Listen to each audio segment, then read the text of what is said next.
Oke, setelah kita belajar kode-kode yang rumit, jadi sebenarnya MySQL ini dia udah nyediain semuanya. Kita bisa ngedelete di sini, kita bisa ngedit di sini, kita bisa ubah di sini, kita bisa go lagi, kita bisa insert data, kita bisa tambah tabel di sini, kita bisa tambah misalnya tambah kolom baru ketika kita kurang tabelnya, kita bisa di sini. Dan tipe datanya ini udah disiapin. Jadi sebenarnya lebih memudahkan lagi, dan juga lengthnya juga kita bisa atur. Default datanya kita juga bisa menggunakannya, kolom, atribut, nullnya, indeksnya, auto incrementnya, komentarnya itu sebenarnya udah disiapkan di PHP admin.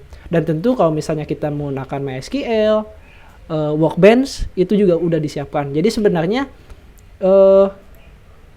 ada cara mudahnya teman-teman. Jadi kita nggak selalu harus menggunakan SQL karena semua udah dihandle dengan user interface. Jadi mungkin untuk pembelajaran teman-teman itu harus paham penggunaannya. Nah, sebelum misalnya belajar sesuatu hal yang lebih mudah gitu. Jadi kita harus dibiasakan belajar yang sulit-sulitnya dulu, baru bisa belajar yang mudah gitu.